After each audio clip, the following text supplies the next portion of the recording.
주시는 말씀은 갈라디아서 5장 7절에서 12절까지 말씀입니다.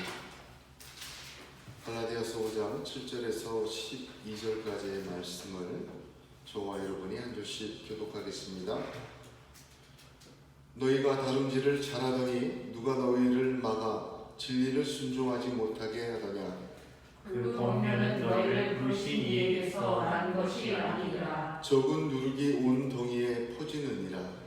나는 너희가 아무 다른 마음을 품지 아니할 줄을 주 안에서 확신하노라. 그러나 너희를 무능하게 하는 자는 누구든지 심판을 받으리라. 형제들아, 내가 지금까지 할례를 전한다면 어찌하여 지금까지 박해를 받으리요. 그리하였으면 십자가의 걸림돌이 제거되었으리니 너희를 어지럽게 하는 자들은 스스로 베어버리기를 원하노라. 아멘. 아멘.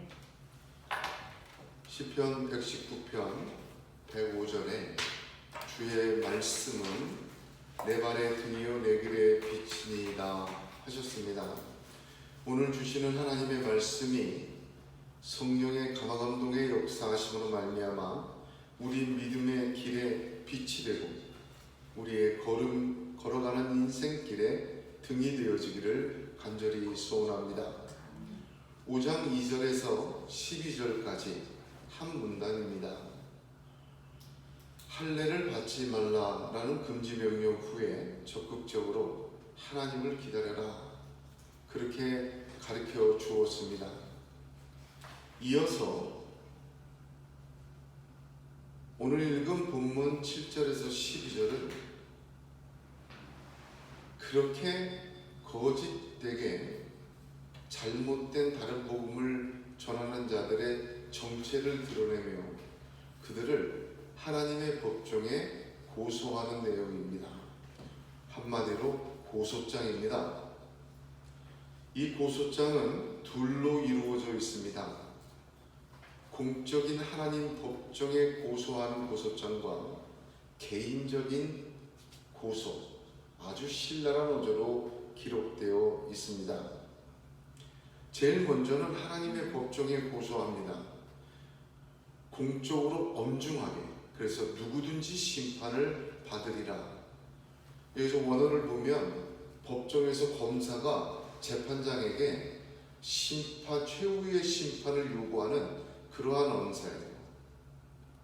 또한 개인적으로 고소하는 것은 스스로 베어버리기를 원하노라. 12절에 원하노라 개인적인 고소입니다.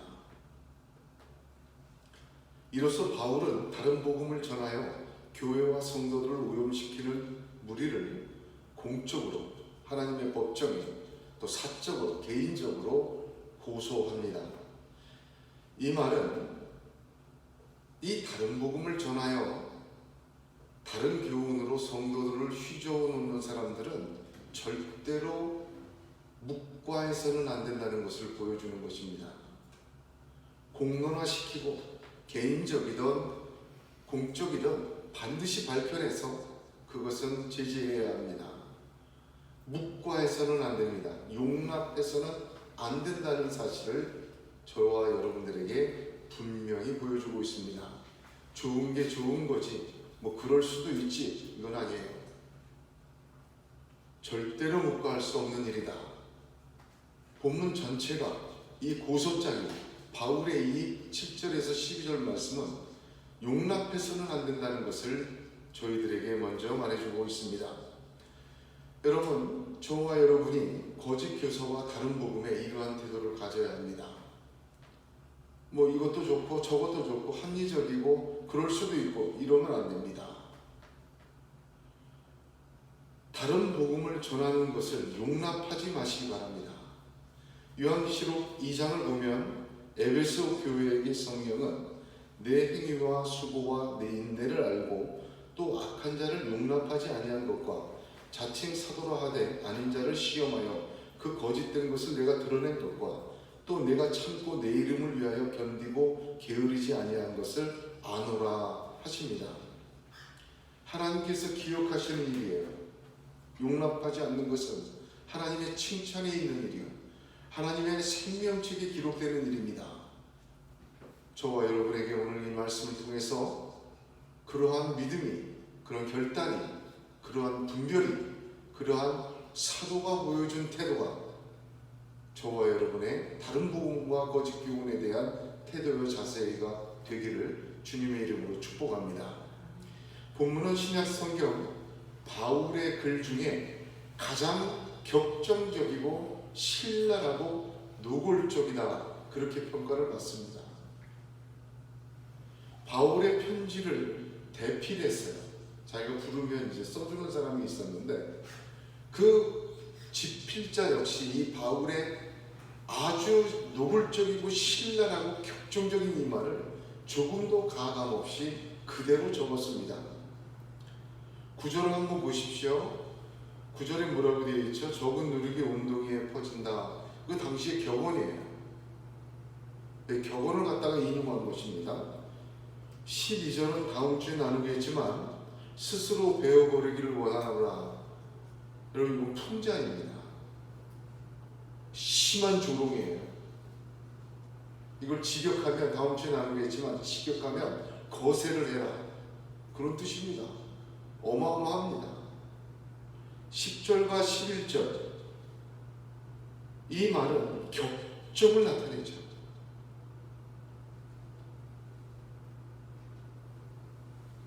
개인적인 확신과 사적인 묘사를 하고 있습니다. 내가 할례 전했으면 지금까지 이루고 살겠냐?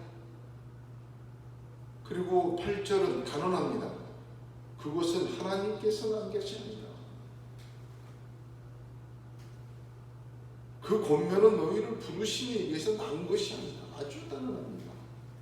공적이고 사적으로 바울은 동원할 수 있는 가장 신랄한 은사를 동원해서 이 부분을, 고소장을 작성하고 있습니다. 이번 주는 저와 여러분이 바울의 공적인 고소, 누구든지 심판을 받으리라로 중심으로 함께 은혜 받고 저희들의 태도와 또한 자세가 되기를 원합니다. 본문 11절에 누구든지 심판을 받으리라, 이것은 바울의 바람이 아니라 아까도 말씀드린 것처럼 하나님의 법정에 검사 바울이 고소장으로 선고하는 거예요. 그 대상은 거짓 교훈을 전하는 누구든지입니다. 이거 굉장히 중요해요.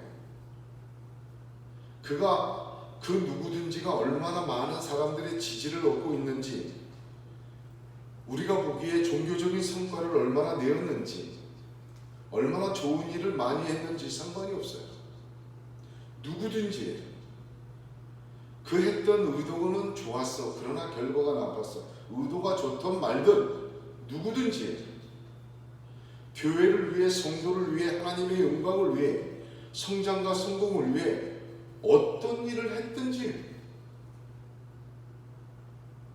상관없어요. 누구든지입니다. 그 누구든지에는 우리 자신도 포함된다는 것을 잊지 말아야 합니다.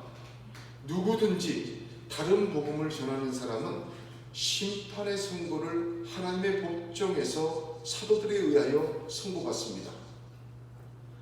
바울은 이미 그들의 정체를 다 알고 있었어요. 그러나 성경은 누구든지라고 표현을 합니다. 모든 세대, 모든 교회, 모든 가르침에서 성도들의 신앙의 중심축을 예수 그리스도의 은혜에서 자신의 공로로 바꾸어놓는 거짓 교사들 모두를 칭하기 때문에 누구든지라고 이야기하고 있는 것입니다. 지금 우리에게도 우리의 신앙생활과 어떤 주변을 보면 사람과 나 자신이라는 자아라는 새로운 우상을 만들게 하는 거짓 교사들의 유혹과 시험이 가득합니다. 복음의 다른 것을 슬쩍 더하여 다른 복음을 전하는 마귀의 역사가 가득합니다. 어쩌면 이 누구든지는 우리 자신일 수도 있고 우리 주변에 아주 보편적으로 보여지는 누구든지입니다. 그 모두를 바울은 하나님의 법정에서 심판으로 선고하고 있습니다. 저와 여러분의 태도가 용납하지 않고 이런 태도가 되어야 합니다. 구약 히브리어로 심판이라는 단어는 미슈파트예요. 신약 헬라어로는 크리마입니다. 이 두 말의 뜻은 두 가지 의미를 동시에 갖고 있는데 하나는 다스리다, 또 하나는 판단하다 그런 뜻입니다. 다스리고 판단하다, 통치와 선고. 그러니까 무슨 의미냐면 하나님의 통치에 의한 판단이 심판이에요. 정확히 최후 심판을 이야기하고 있습니다. 성경을 보면 소망이라는 단어는 93회 정도 등장합니다. 반면 심판이라는 단어는 149회에 등장합니다. 거의 160%가 많이 심판이 언급되어 있습니다. 그럼에도 불구하고 우리는 소망을 더 많이 말하고 소망을 듣기를 원하며 심판을 말하고 듣기 원하지는 않습니다. 신약의 처음 책인 마태복음을 보면 마태복음의 그 예수의 가르침의 시작은 산상수훈의 8복입니다. 심령이 가난한 자는 복이 있다. 복으로 시작해요. 그러나 잊지 마셔야 합니다.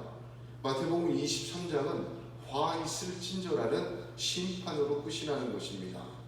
그러므로 온전한 복음은 복과 심판이 동시에 있어야 돼요.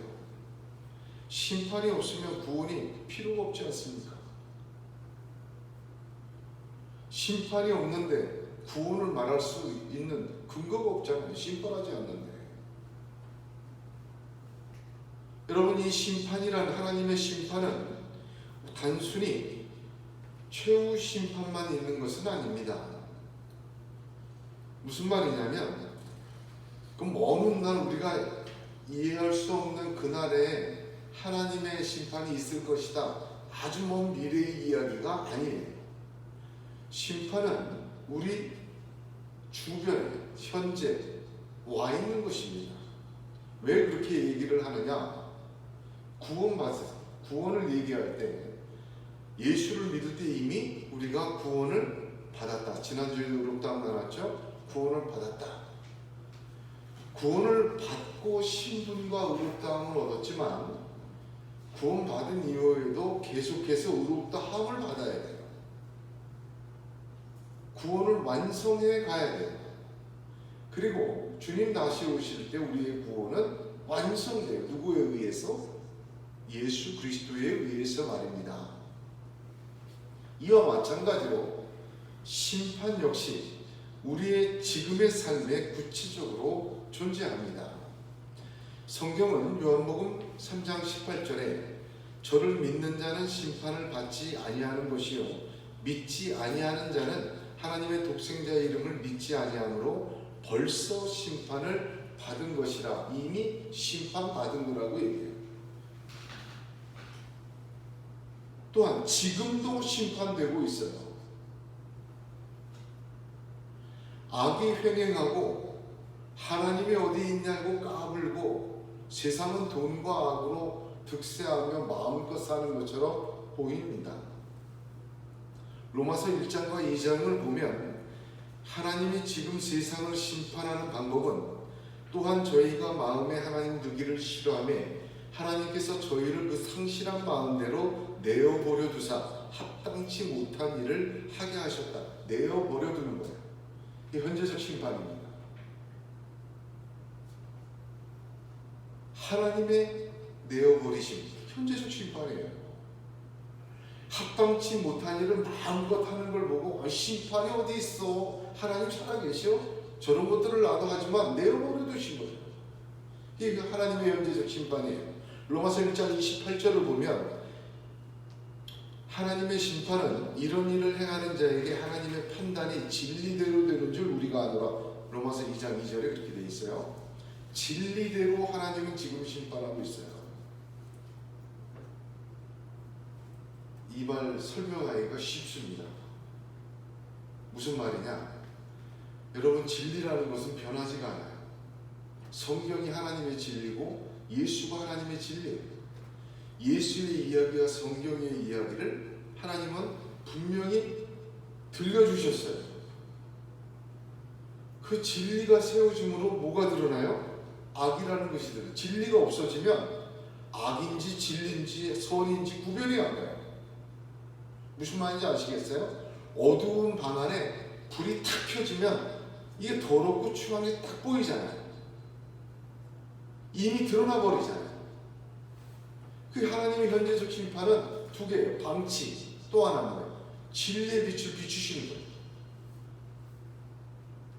솔직한 얘기로 합당치 못한 일을 해가면서도 자기들도 알아요. 이거 좋은 건 아니다. 예수 몰라도 그런 걸 알아요. 왜? 빛이 비춰졌기 때문에. 하나님이 이렇게 현재적으로 지금 심판하고 계세요. 뭐 그냥 물로 쓸어버리고 불로 태워버리고 그럼 나만할 세상이 어디 있겠습니까?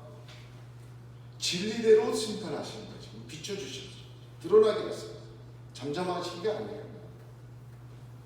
그리고 마지막 날 최후의 심판, 주님 다시 오실 때 완전히 심판이 완성이 돼요. 우리가 알아야 할 것은 하나님의 심판은 이미 구원받은 것처럼 믿지 않음에 이미 임하였어요. 또한 우리도 진리대로 성경의 말씀대로 심판을 받고 있어요. 드러나니까 하나님이 통치하고 계십니다. 그 심판은 주님 다시 오실 때까지 길이 참으시고 회개의 기회를 주심으로 확정 판결, 대법원 판결까지 지금 기다리고 있는 거예요. 현재 말씀과 진리에 따라 판결되어지고 심판되어지는 하나님의 심판이 확정되기 전에 회개하고 돌아서야 합니다.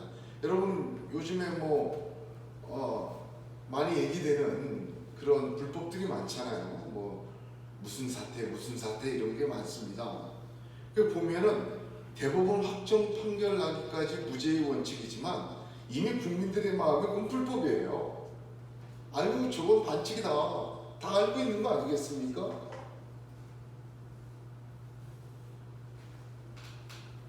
여러분 이미 임한 심판, 진리로 비추어지는 심판 속에는 회개의 기회가 있어요. 하나님 잘못했어요. 그러면 기회가 있어요. 돌아서면 기회가 있어요. 그러나 최후 심판에는 기회가 없습니다. 확정 판결 후 최후 심판은 피할 수 없어요. 그건 번복이 안 돼요. 모든 사단과 악은 멸해집니다. 신랑이 오고 난 후에 문은 닫혀버려요. 이게 하나님께서 우리에게 주시는 뜻입니다. 저와 여러분이 구원을 받았다는 것은 심판이 임했다는 거예요. 그러면 바울은 성령의 감동을 받아 왜 이렇게까지 격렬하고 신랄하고 격정적으로 고소장을 쓰고 있냐? 바울이 성격이 아주 강해서 그러냐? 천만에 예수님이 그러셨어요. 주님을 따라한 것입니다. 예수님의 말씀 중에 가장 심한 말 욕을 하셨거든요. 우리는 개, XX 이런 게 욕이지만 이 유대인들은 독사의 새끼들아 이게 욕에 상응하는 욕입니다. 예수님이 마태복음 23장 33절을 보면 뱀들아 독사의 새끼들아 너희가 어떻게 지옥의 판결을 피하겠느냐. 격렬하게 예수님이 외식하는 서기관과 바리새인들에게 이렇게 얘기하셨어요. 그들의 잔과 대접의 것은 깨끗하나 그 안에는 탐욕과 방탕이 가득하다. 겉으로는 옳게 보이되 안으로는 외식과 불법이 가득하다. 뱀들아 독사의 새끼들아 지옥의 판결을 어찌하여. 누가 그러셨어요? 주님이 그러셨어요. 신앙의 중심축을 하나님의 은혜와 오직 우리 주 예수 그리스도의 십자가에서 자기의 공로와 자기의 행위로 옮겨놓는 것은 우리 모든 신앙의 전체를 오염시켜버려요.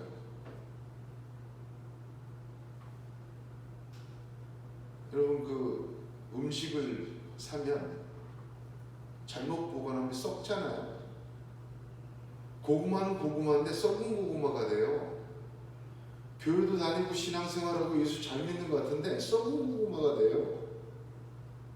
신앙의 중심축이 사람에게 옮겨지면요, 유대인들이 얼마나 잘 믿습니까? 썩은 고구마가 되어버렸습니다.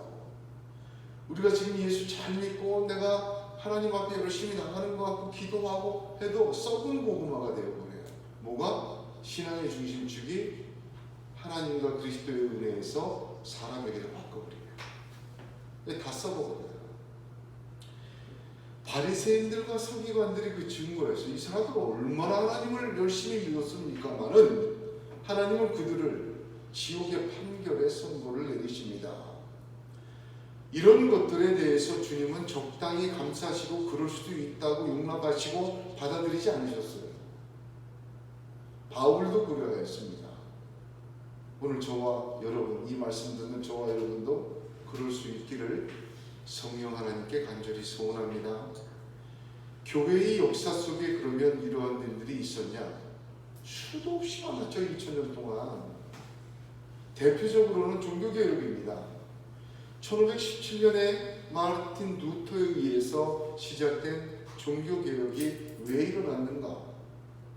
중세 교회의 모습은 신앙의 중심축이 예수 그리스도의 은혜와 하나님 복음에서 사람에게로 옮겨왔어요. 옮겨가니까 어떻게 되냐면 형식과 의존 중심의 신비적 종교로 전락하게 됩니다. 형식이 중요해져요. 의식이 전부가 되어져 버리고, 형식과 의식이 중요해지면 어떻게 됩니까? 신비적이 돼요. 사람 중심이 돼요. 그래야 사람이 어떤 경지에 이르거나 행해야 무엇이 일어난다고 생각하게 돼요. 하나님이 감격되어서 움직이게 할 수 있다고 생각합니다. 중세교회는요, 인간의 구원과 완성이 하나님과 사람이 협동해서 되어진다는 생각을 갖고 있었어요. 하나님만 하시고 우리는 가만히 있고 입만 벌리고 있는 거 아니다. 우리도 뭔가 해야 된다. 그럴듯해 보여요. 우리가 뭔가 할 수 있고 해야 된다는 것, 윤리적인 얘기고 도덕적인 얘기고 아주 효과적인 얘기인 것 같지만, 여러분 그 뿌리에는 신앙의 중심축이 하나님에서 우리에게로 옮겨지는 것입니다. 우리가 하는 것도 받은 은혜에 감격하여 찬양하고 받은 사랑에 감격하여 응답함으로써의 행위지, 내가 하나님의 역사에 뭔가 보태고 내가 하나님 따라가면서 나도 뭔가를 해서 내가 받은 구원과 은혜를 이루어 보겠다고 하는 것은 좋아 보이지만 망해요. 이 논쟁은 2000년 동안 있었습니다. 그걸 펠라기우스 논쟁이라고 해요. 이것은 당시 성도들을 공로의 믿음으로 이끌었어요. 사람이 무언가 해야 하기에 신비적인 행동과 집회가 만연하였습니다. 쉽게 말하면 이런 것이 더 효용이 있어 라고 말하며 서로 경쟁적으로 무언가 행하기 시작했어요. 그것이 신비주의입니다. 성자를 숭배하고 교회에 바치는 헌금과 기부금과 노력 봉사가 그들의 의가 되어 자신들을 완성시킨다고 하였습니다. 헌금함에 떨어지는 동전의 땡그랑 소리와 함께 우리의 영혼은 하늘나라로 들어간다. 그렇게 말을 퍼뜨렸었어요. 이거 유명한 말입니다. 그동안 교회는 그들을 통해 부자가 되었습니다. 권력과 부를 얻었어요. 그리고 철저히 타락했습니다. 그것을 개혁한 것이 종교개혁이에요. 신앙의 중심축을 사람에게서 하나님에게로 돌려놓는 것, 이게 종교개혁의 핵심이었습니다. 오늘 구체적으로 이 고소장에 보면 이 누구든지가 누군지 세 사람으로 규정을 짓습니다. 그들의 정체를 밝히고 특성을 밝혀요. 이 누구든지가 나 자신도 될 수 있다고 했죠? 여러분, 우리가 같은 태도를 가져야 된다고 하면 이 누구든지가 어떤 특성이고 어떤 정체인지 분명히 알아야 되지 않겠습니까? 오늘 성경이 그것을 분명히 가르쳐주고 있습니다. 첫 번째, 이 누구든지는 어떤 사람입니까? 7절에 너희를 막는 자입니다. 두 번째, 10절에 너희를 요동케 하는 자입니다. 세 번째, 12절에 어지럽게 하는 자입니다. 이 격정적으로 쓴 이 말, 단어, 시제 하나하나가 얼마나 구체적인지 모릅니다. 자, 그럼 여기 한번 보세요. 정리해보면 누구든지 심판을 받으리라. 그 누구든지 정체가 누구냐? 너희를 막는 자다, 요동케 하는 자다, 어지럽히는 자다. 이 셋으로 그 정체를 밝히고 그 나머지 그 특성을 설명해 줍니다. 왜? 우리도 분별하라고 하시니까. 아주 분명해요. 그러면 첫 번째, 너희를 막는 자. 막는 자. 7절 한번 보십시오. 너희가 다름질을 잘하더니 누가 너희를 막아 진리를 순종하지 못하게 하더니. 여기 다름질부터 이해를 해야 됩니다. 이 다름질은 그냥 뜀박질이 아니에요.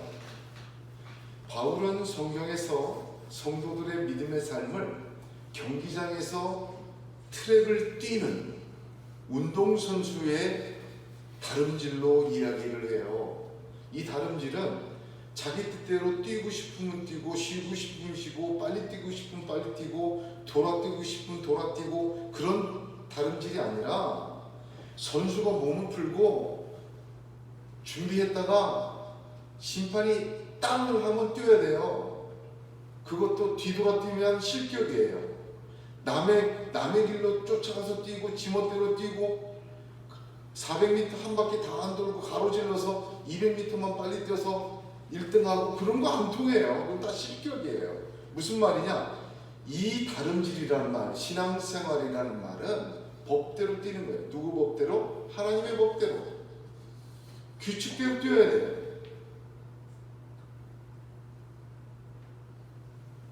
합법적으로 뛰어야 됩니다. 이 말을 여기는 뭐라고 표현했어요? 진리를 순종치 못하게 하느냐. 진리가 뭐입니까? 하나님의 법이죠. 하나님의 규칙이죠. 하나님이 보여주신 진리대로 뛰어야 돼요. 이게 제일 첫 번째예요. 그것을 막는 자 누구입니까? 누구든지예요. 고소받는 사람이에요.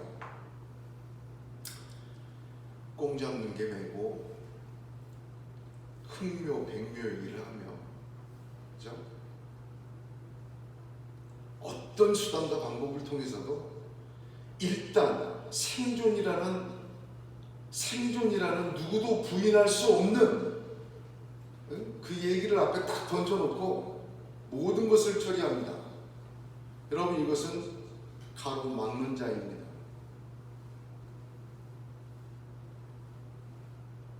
교회가 생존하기 위해서 진리대로 안 하는 것, 가로막는 겁니다. 얼마나 많이 하는지 모릅니다. 신앙생활을 다름질로 얘기하신 것, 여러분 여기에 두 가지를 기억해야 돼요. 하나는 행동이에요.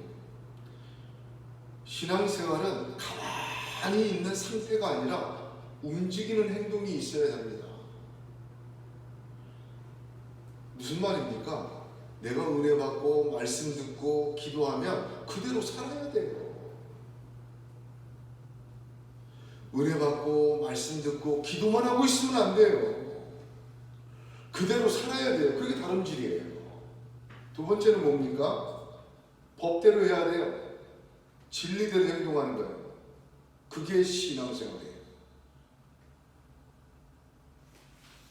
그러므로 고린도서 9장에 바울은 운동장에서 다름질하는 자들이 다 달아날지라도 오직 상하는 자는 하나인 줄 너희가 알지 못하느냐? 너희도 얻도록 이와 같이 다름질하라. 이기기를 다투는 자마다 모든 일에 절제하나니 저희는 썩을 물건을 얻고자 하되 우리는 썩지 아니할 것을 얻고자 하나라. 그러므로 내가 다름질하기를 향방 없는 것 같이 아니하고 싸우기를 호공을 치는 것 같이 아니하여 내가 내 몸을 저 복종케 하는 내가 남에게 전파된 후에 자기가 도리어 버림이 될까 두려워함이로다. 바울 보십시오. 나도 버림당할 수 있다. 법대로 안 하면. 아니 바울 같은 사도가 이렇게 얘기해. 다 전한 후에 내가 버림당하네. 법대로 안 하고. 이건 무슨 말입니까? 법대로 하기 쉽지 않아요. 하나님의 규칙대로 쉽지 않아요.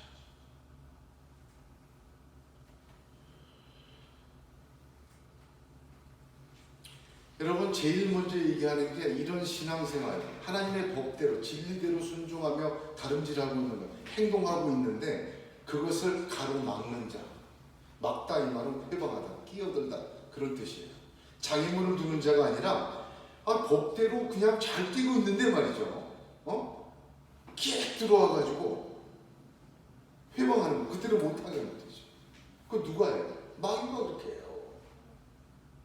에덴 동산에서 선악과 먹지 마라 동산 중앙에 있는, 그리고 에덴 동산에서 잘 다름질하게 했어요. 그게 딱 규칙이에요. 그럼 마귀가 와서 뭐라 그래요? 뭐 괜찮아 안 주고 회방한 거예요. 장애물을 둔 건 아니에요. 진리대로 뛰지 못하도록 했어요. 하나님의 규칙을 어기게 했어요.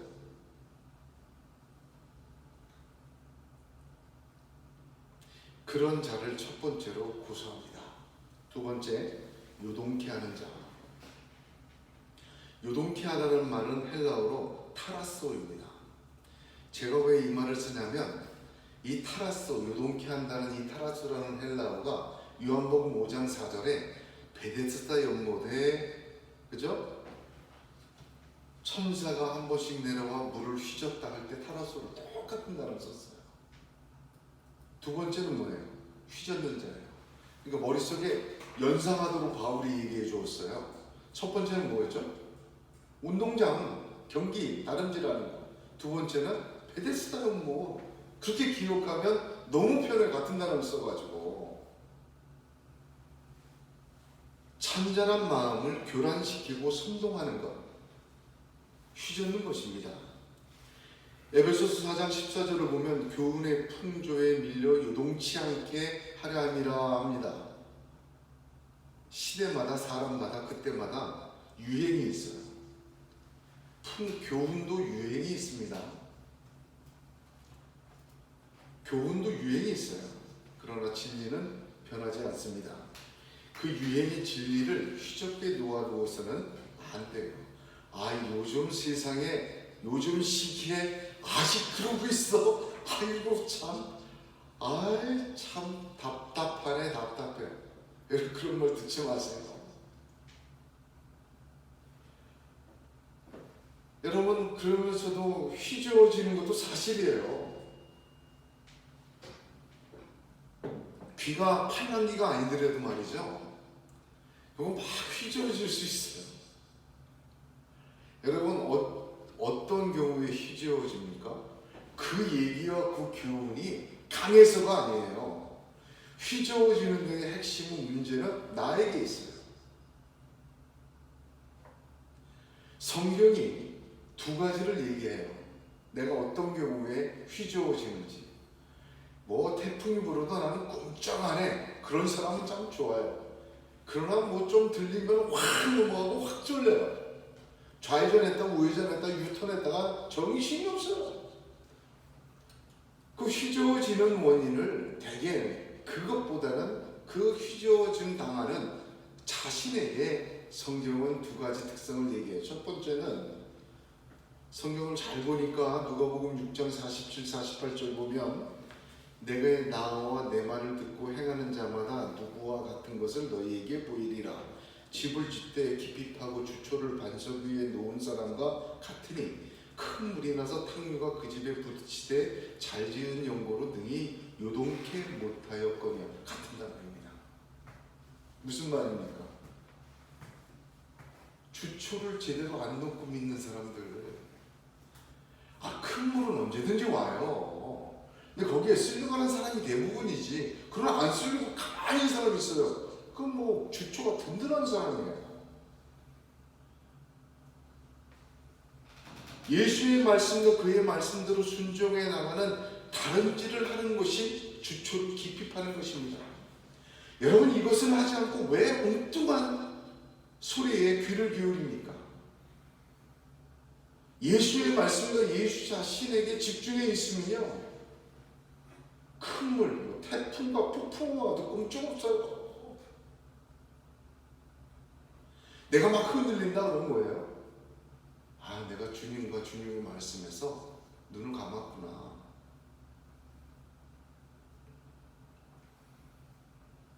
사람의 생각 악한 사람, 그것도 진리 같고, 그것도 참 좋은 얘기 같고, 그것도 합당한 것 같아요. 그리고 용납합니다. 다른 복음 거짓군 나를 휘저어요. 왜? 내가 예수의 말씀에 집중하지 않으면 그렇게 돼요. 왜? 주초가 없는 집이기 때문에. 두 번째, 의심이에요. 야고보서 1장 6절 보면 오직 믿음으로 구하고 조금도 의심하지 말라. 의심하는 자는 마치 바람에 밀려 요동하는 바닥 물결 같다. 그렇게 얘기하셨어요.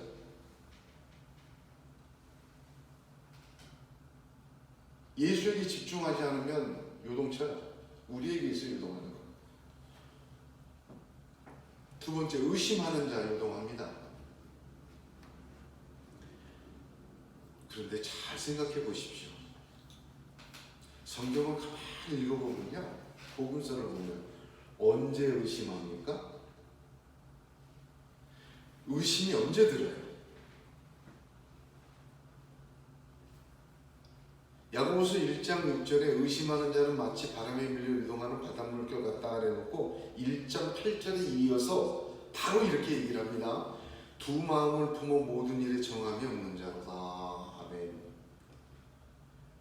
여러분, 한 마음만 품고 있으면 의심할 일이 없어요. 두 마음을 품기 때문에 의심이 생깁니다.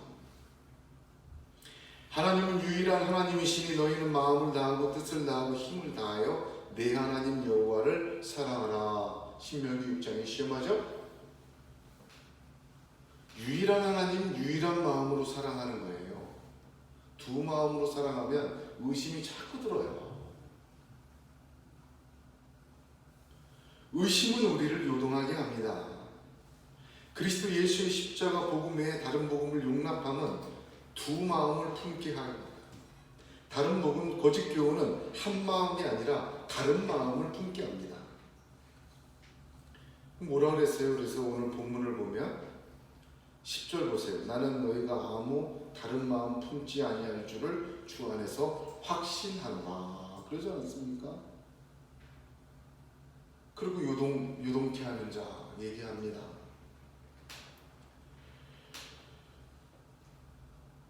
다른 교훈은요, 두 마음 가진 자를 파고들어요. 요동케 하는 자는 틈을 타서 성도들의 틈을 엿보고 휘젓습니다. 무언가 예수와 예수의 말씀을 붙드는 대신에 신기한 소리와 반복과 비결들에 귀가 열린 사람들에게 파고듭니다. 그리고 두 마음 가지게 해요. 의심과 불안한 자들을 파고들어서 휘젓습니다. 다른 교훈도 용납하는 것이 두 마음 품는 거예요. 예수 외에 다른 소리 듣는 것도 용납하는 것이 두 마음 품는 겁니다. 이 두 마음 가지면 의심이 생기고 의심 속에서는 언제나 휘저어집니다. 좌회전했다가 우회전했다가 하늘까지 올라 땅으로 처박혔다가 유턴했다가 정신이 없어요. 이건 마음껏 놀림을 당하죠. 세 번째는 어지럽게 하는 자다. 이 누구든지가. 근데 이게 그냥 잘 보여요. 어지럽다는 것이 정돈된 것을 흐트러뜨리다 그런 뜻이 아닙니다. 제가 원문을 보면 선동하는 자, 자극하는 자라고 되어 있어요. 본래 이 뜻은. 그러나 이 단어가 신약 성경의 다른 곳에서 어떻게 쓰였느냐, 이거 중요한 거거든요. 사도행전 21장 38절에 보면 내가 이전에 소요를 일으켜 자객 4,000명을, 그러니까 사도 바울 고소할 때 했던 거예요. 그러니까 이 소요를 일으켜, 잘 보세요. 자객 4,000명을 통해서 소요를 일으켜요. 무슨 소요예요? 정치적인 소요예요. 사도행전 17장 6절 보면 천하를 어지럽게 하던 이 사람들, 이 천하란 로마입니다. 로마를 어지럽게 하던 다시 말하면 로마의 질서와 로마의 통치와 로마의 경제와 로마라는 나라를 어지럽히는, 정확히 말하면 정치적인 선동을 의미합니다. 그러니까 어지럽게 하는 자라는 말은 무슨 뜻이냐? 하나님의 나라를 어지럽게 하는 자들이에요. 하나님의 통치와 주권을 어지럽히는 사람들.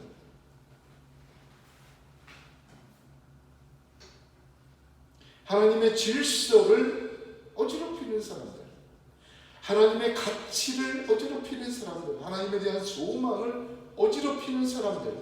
왜? 선동하고 자극해서 자꾸만 나 자신과 이 땅의 삶에 우리의 눈과 마음과 생각과 소망이 홀딱 빠지게 만들어요. 그거 뭐 이렇게 중요해? 하나님의 나라, 하나님의 가치, 하나님의 통치, 그건 뭐 있는 거고.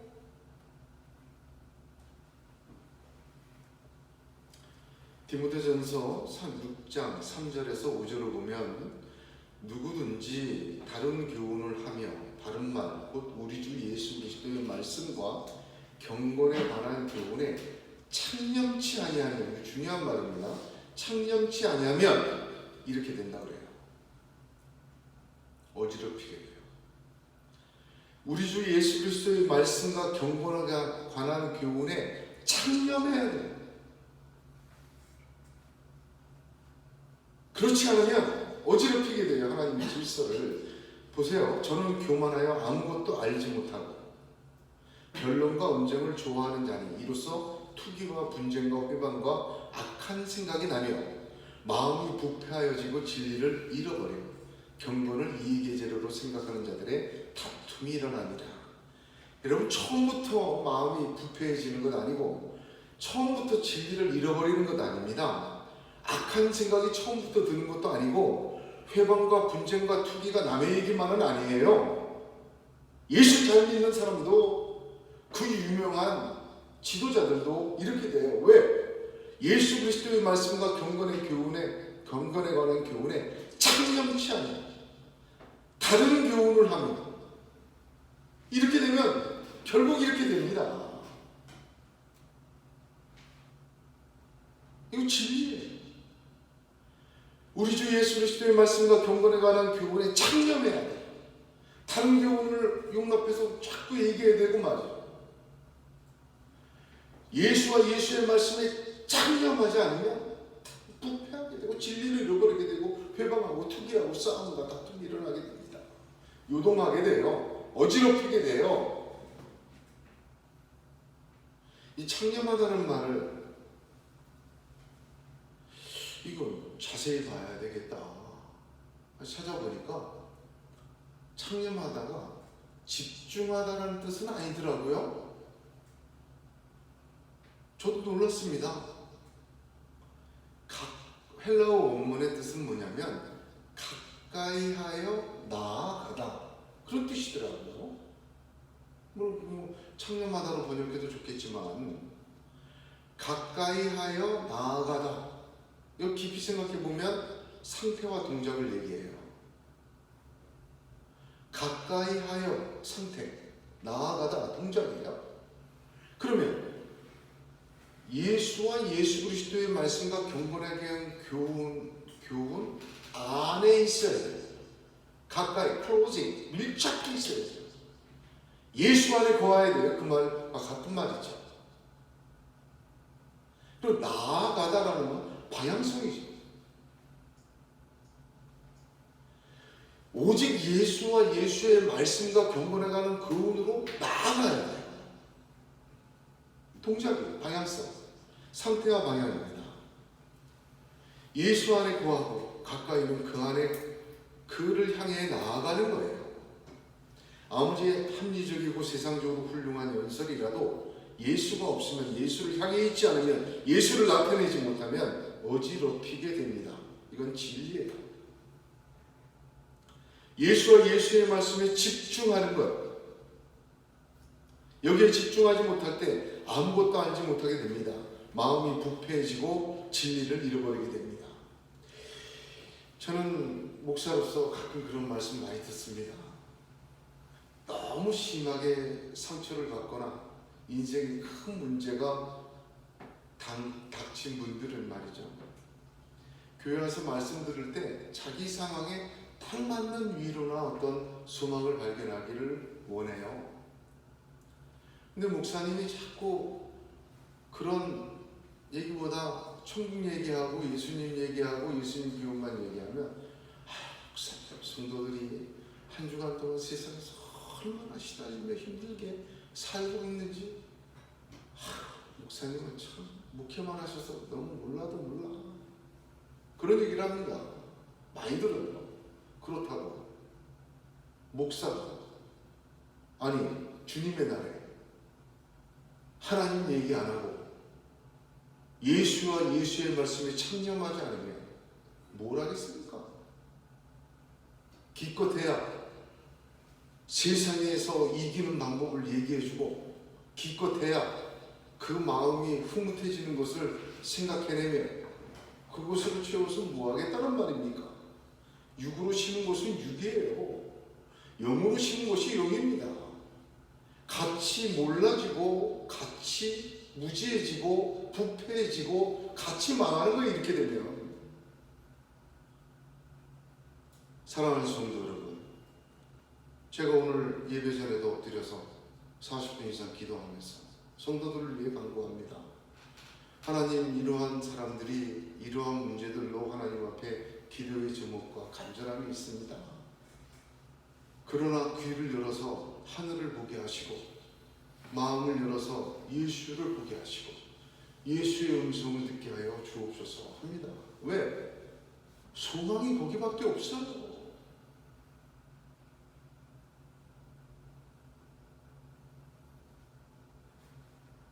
그 인생의 위기 속에서 하나님 나라를 바라볼 수 있게 해줘야 합니다.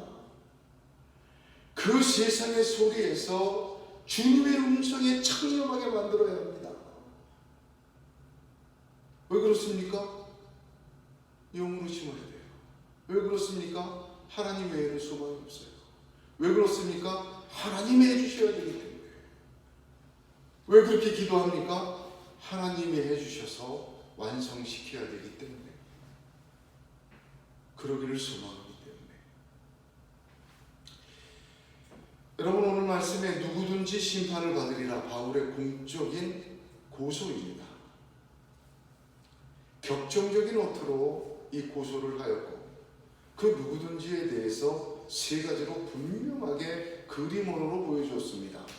경기장, 베데스다 연못, 하나님 나라, 그 안에 뛰고 있는 다름질, 그걸 가로막는 마귀의 역사, 그리고 요동케 하는 휘젓는 자.